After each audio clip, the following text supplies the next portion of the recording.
Welcome back to Design of Machine Element 2. Today is the fourth class, that is on module 2. Today we'll discuss about standard procedure to solve problems for flat belt drive. So that is nothing but design procedure, how to design a belt drive. So mainly two types of belt drive, that is one is open belt drive, another one is cross belt drive. So what are the series of steps we need to follow in this? So that we'll discuss one by one. So because most of the problems related on this type of design procedure, so we'll see one by one.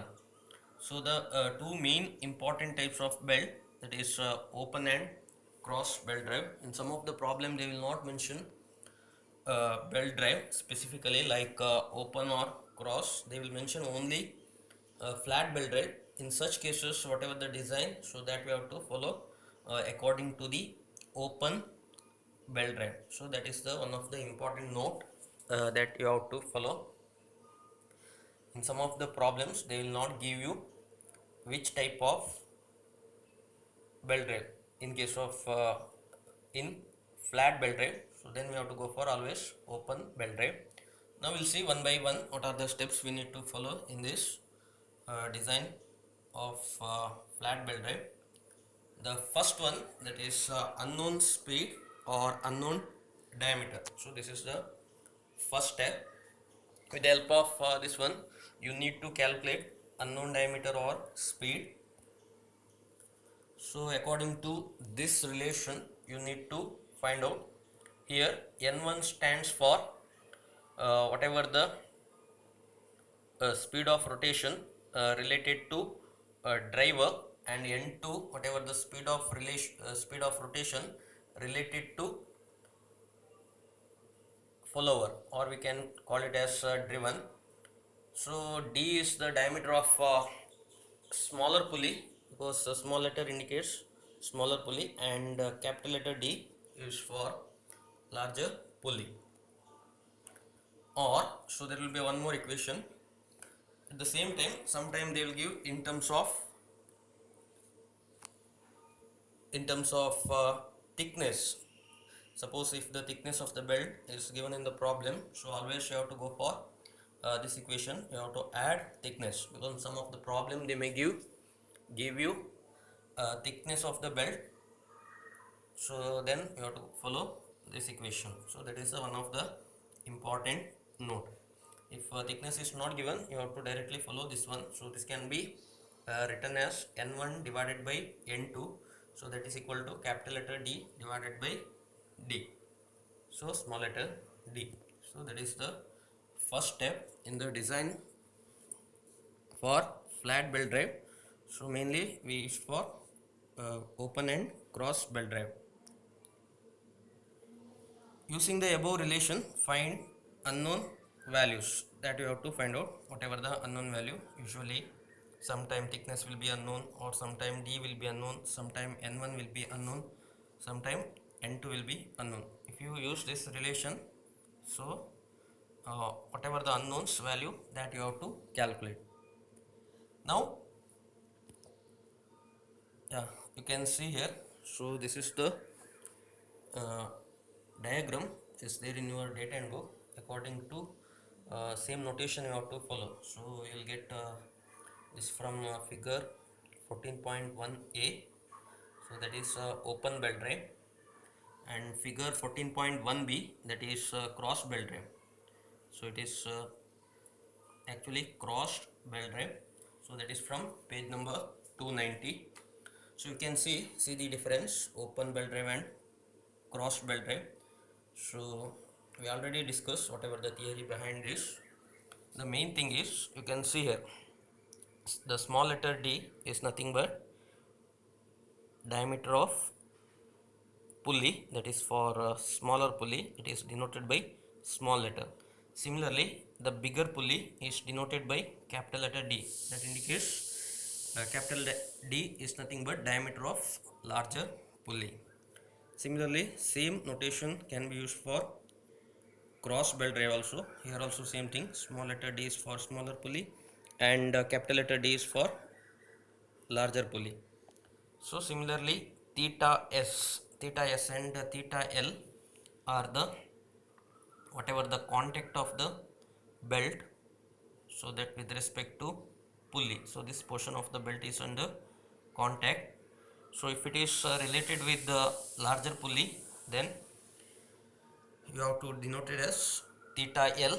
If it is whatever the contact that will be related to smaller pulley, then we have to denote it by theta S. And whatever the distance from the center of the pulley, smaller pulley, and center of the larger pulley is nothing but center distance. So it's also called the distance between the two shaft centers, so that also very important.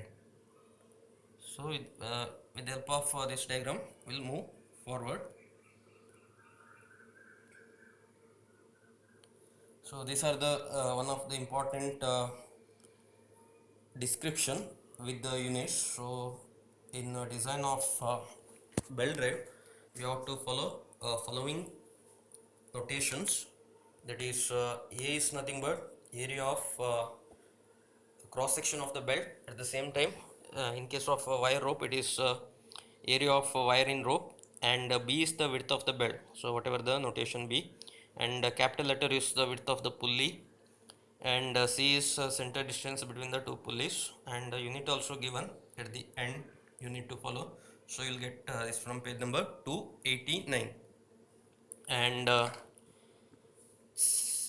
D and capital letter D, diameter for smaller and larger pulley respectively.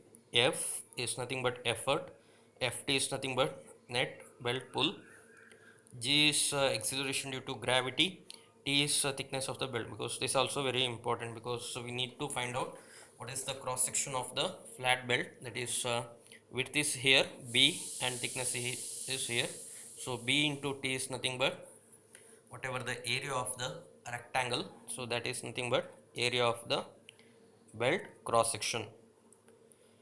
Then T1 and T2, the tension in the belt on tight side and slack side respectively, the unit is Newton.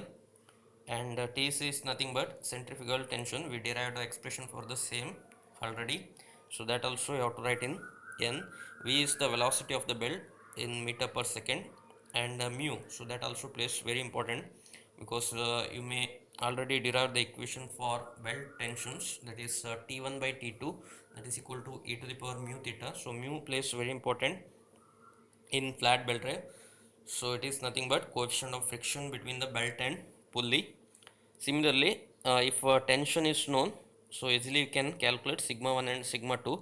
So sigma is nothing but stress equal to always force per unit area. The force is nothing but tension of the belt on tight and slack side respectively. Similarly, you can calculate sigma 1 and sigma 2, that is unit tension of the belt on tight and slack side respectively. The unit is mega Newton per meter square, is nothing but megapascal or Newton per millimeter square. And sigma C is nothing but same, if you know the centrifugal force.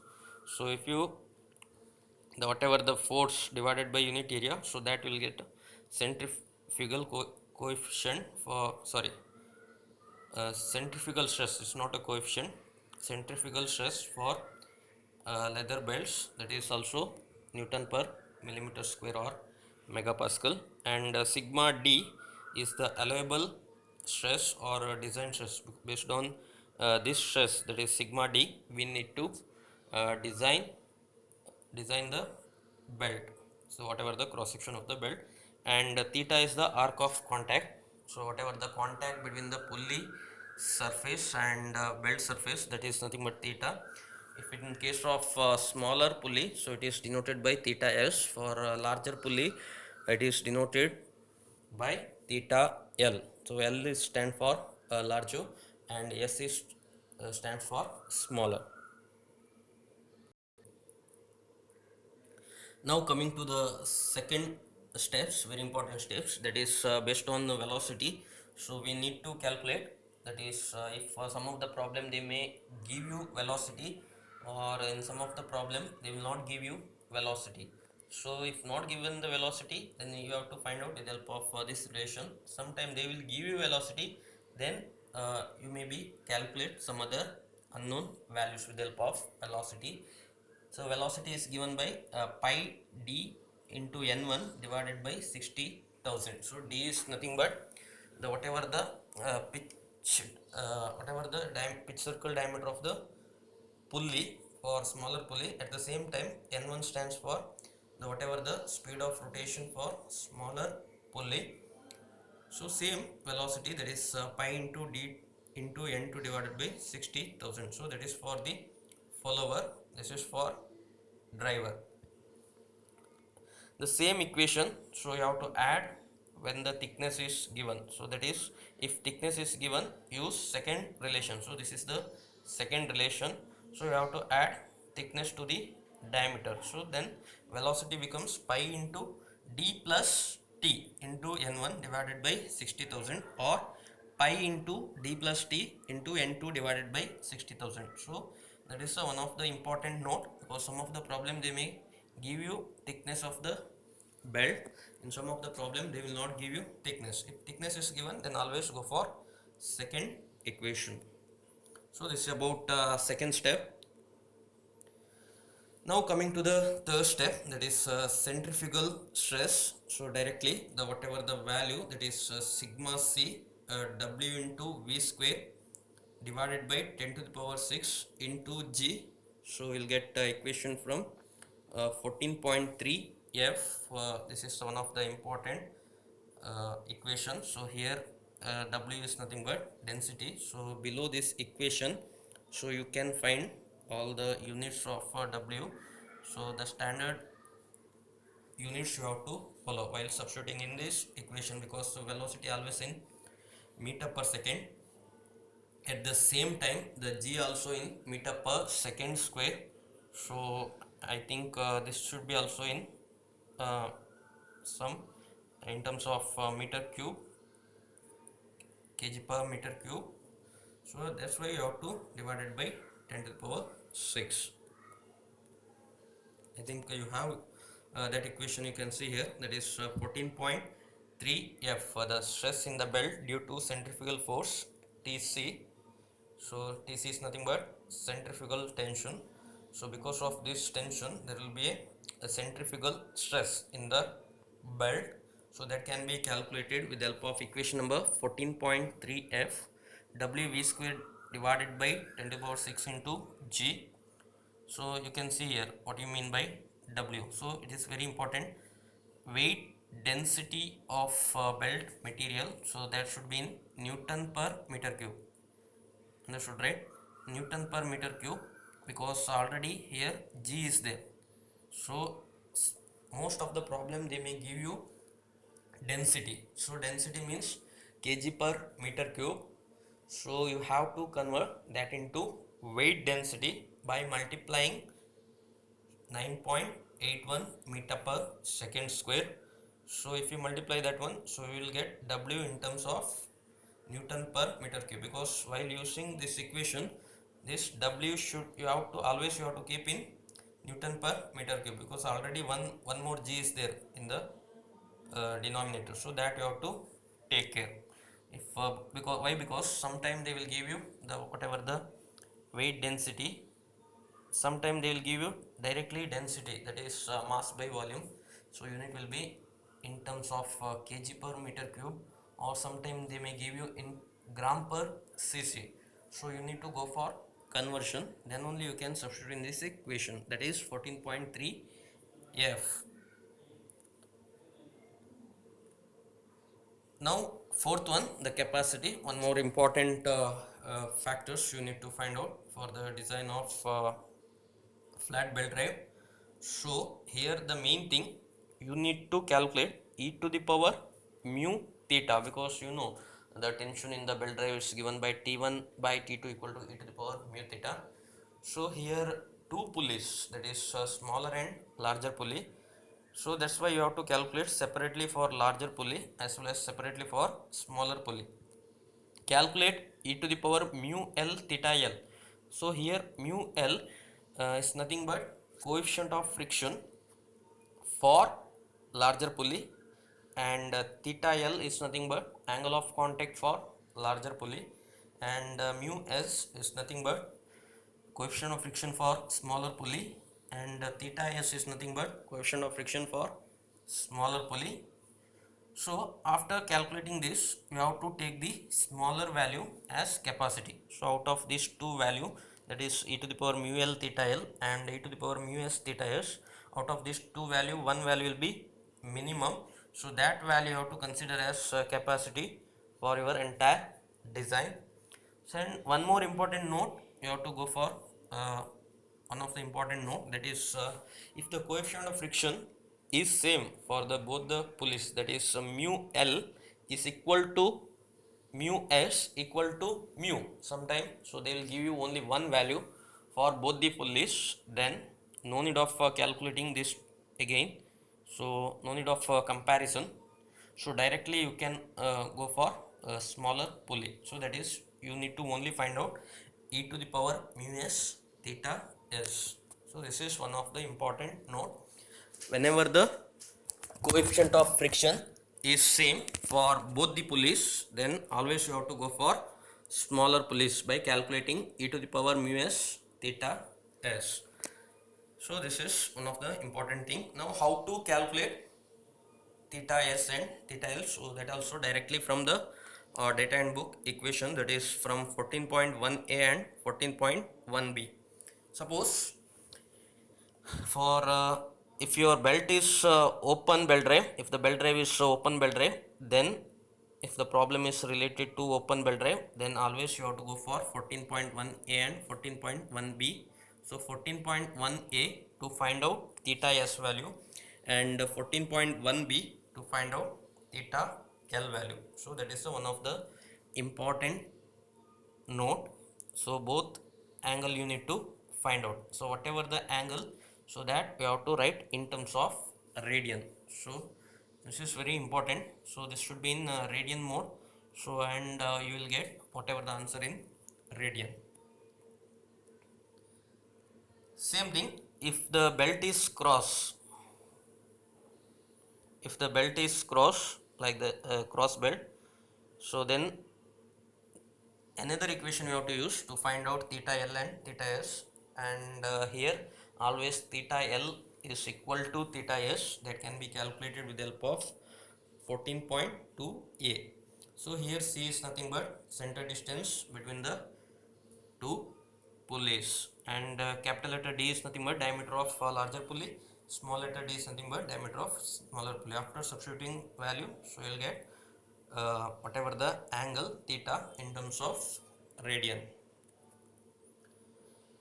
Fifth one, you need to find out one k value, because in most of the equations, the in subsequent equation you will get one term, so that is nothing but k, because this term will come everywhere. So better you calculate separately, then you can multiply, otherwise every time you need to multiply e to the power mu theta minus 1 divided by e to the power mu theta. So that's why the whatever the calculation, that will be complex. So in order to avoid that one, you calculate this term k separately. So now we have to calculate, so based on whichever minimum value you got. So if whatever the value e to the power mu S theta S is minimum, means you have to substitute here e to the power mu S theta S minus 1 divided by e to the power mu S theta S. Suppose if larger pulley value is minimum, means then you have to consider here e to the power mu L theta L minus 1 divided by e to the power mu L into theta L.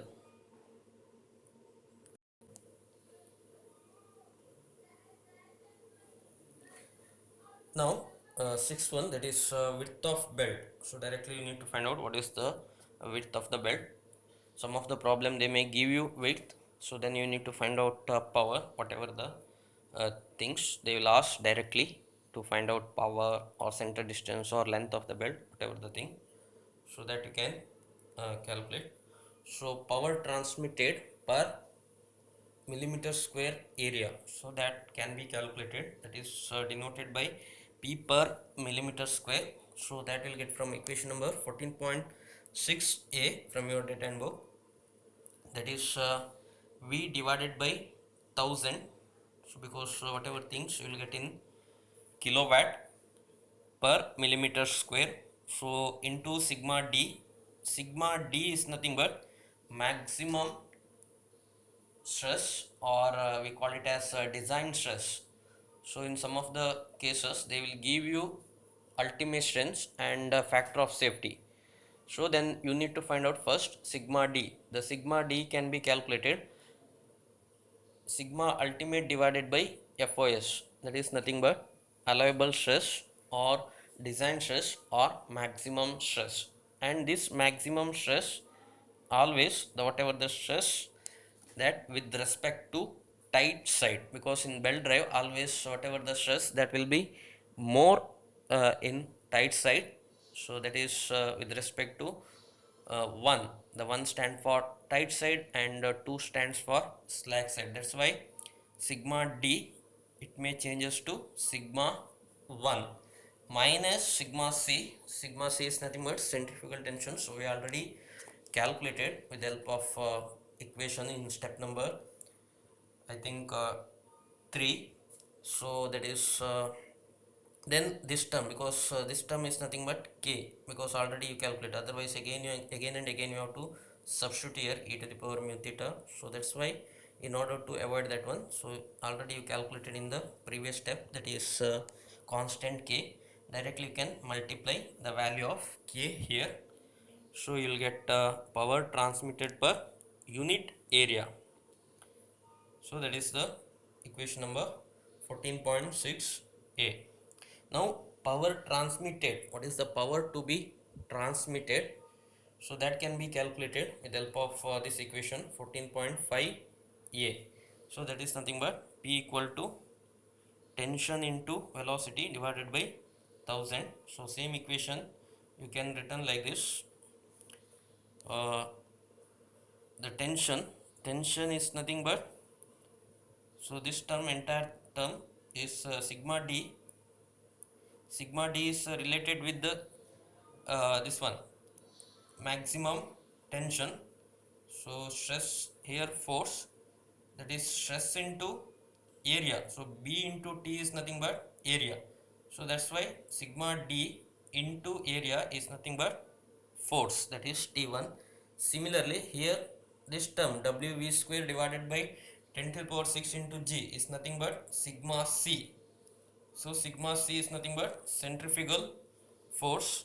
If you multiply with area, so you'll get sigma c, and if you multiply with e to the power mu theta minus 1 divided by e to the power mu theta, so that is nothing but k, whatever the same equation here. So there is one term extra, that is area. This is P per power per millimeter square, here only power.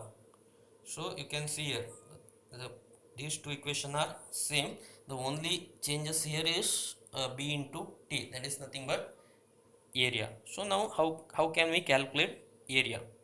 So first with the help of these two equations you can able to calculate area.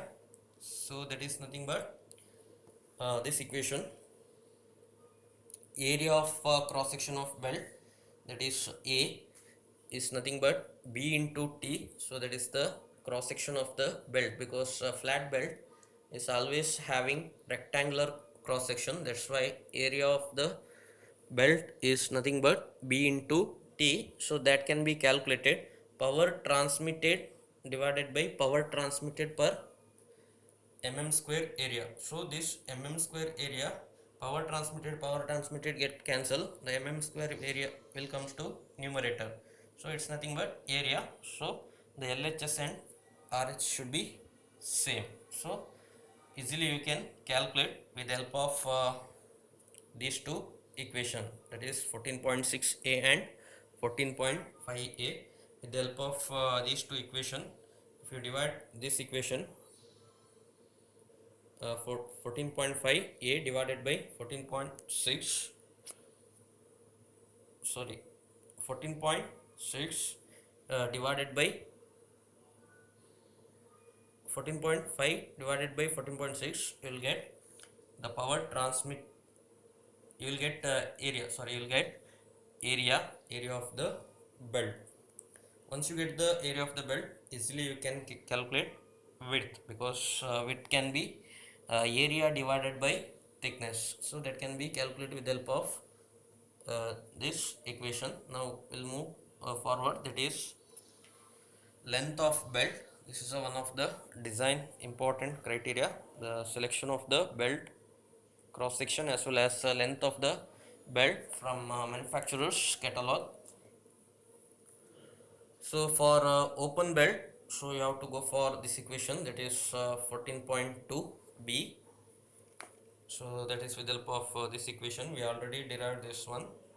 So that is L equal to 2c plus 5 divided by 2 into d plus d plus d minus d square divided by 4c. That is in case of open belt drive. Similarly, you can calculate for cross belt drive. So you have to use another equation, that is 14.2c in your data and book. So that also very important thing. Now how to calculate initial tension. Initial tension can be calculated, so that is with the help of equation number 14.8, that is root t1 plus root t2, that is equal to 2 into root t naught. The t naught is nothing but initial tension. To calculate t naught, initially we need to calculate t1 and t2. So that is with the help of whatever the driving tension equation, that also we'll see, that will be the your ninth step, that is you need to find out T1 and T2. Similarly, you can calculate sigma 1 and sigma 2. See, look at here, the T1 is can be written as sigma 1 into A. Similarly, T2 is written as sigma 2 into A, because T1 and T2 are the tight and slack side tension, and sigma 1 and sigma 2 are the stress side, tight side and slack side respectively. So this act as a stress equal to force by area. Now with the help of this equation, that is 14.3d, so equation will be like this: sigma 1 minus sigma c divided by sigma 2 minus sigma c into e to the power mu theta. So here mu you have to use smaller value. If smaller pulley become smaller value, then you have to use e to the power mu s theta s. If larger pulley value is minimum, so whatever the capacity value you will get in step number 4, so that you have to substitute here. Then sigma 1 you will get from this equation, sigma 2 you will get from this equation. If or T1 divided by A, you will get sigma 1, or sigma 1, the whatever the maximum stress that they will give you, that is nothing but design stress sigma D, so that will be ultimate divided by factor of safety. So with the help of this one, all the unknowns you can calculate. Similarly, one more equation, T1 divided by T2 equal to e to the power mu theta, so that you have to consider when there is no centrifugal effect into consideration, then you have to neglect this one, then value of sigma c will be 0.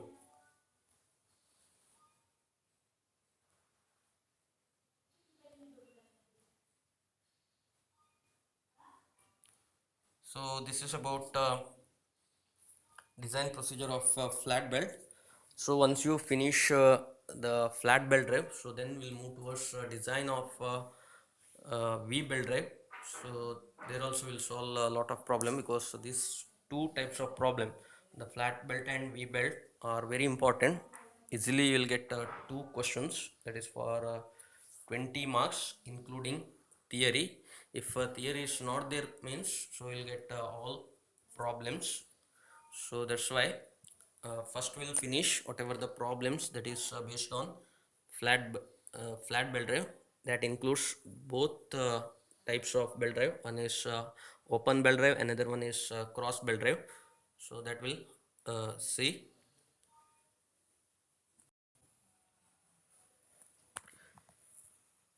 And sometime they will ask you to find out the whatever the power for maximum transmission. So that already you derived expression, whatever the condition for maximum power transmission, that also you have to equate while solving the problem. The condition for maximum power transmission is nothing but Tc, so that equal to T by 3. It means that when the power transmitted is maximum, so the one third of the maximum tension is absorbed as a centrifugal tension. So that condition you have to use while solving the problems. That will come to know while solving the problems. So that is about design procedure for belt, flat belt drive. So here you need to find out most of the unknowns. Sometime they only ask in the problems to find diameters of smaller pulley as well as larger pulley, velocity, or what is the length of the belt in case of open belt drive as well as cross belt drive. Then angle of contact for usually for 10 marks, all the whatever the problems. And they will ask to find out all tensions, that is T1, T2, TC, and T0. So T1 means tight side tension, T2 means slack side tension, TC means centrifugal tension, and T0 is nothing but initial tension. Similarly, they may ask you to find out sigma 1, sigma 2, sigma c. So sigma 1 is nothing but tight side stress, sigma 2 means slack side stress in Newton per millimeter square, and sigma c is nothing but centrifugal stress. At the same time, they also uh, they will ask to find out area as well as whatever the width or thickness of the belt. So sometime they will give you area, sometime they will give you width and thickness. You need to find out area, that is area of the rectangle. So you have to multiply here by considering flat belt as a rectangular cross section, b into t, and that you have to substitute in the power equation in order to find out power transmitted per millimeter square area of the belt as well as power transmitted. So all the steps you have to follow, so usually from the first step to last step, so that you can find out all the unknowns. So you have to study this procedure properly from step number 1 to last step. So you can solve any types of problem with respect to flat belt drive easily. Thank you. This is about open belt drive as well as cross belt drive. In next class, we'll see about design of V belt. Again, we'll solve problems on V belt.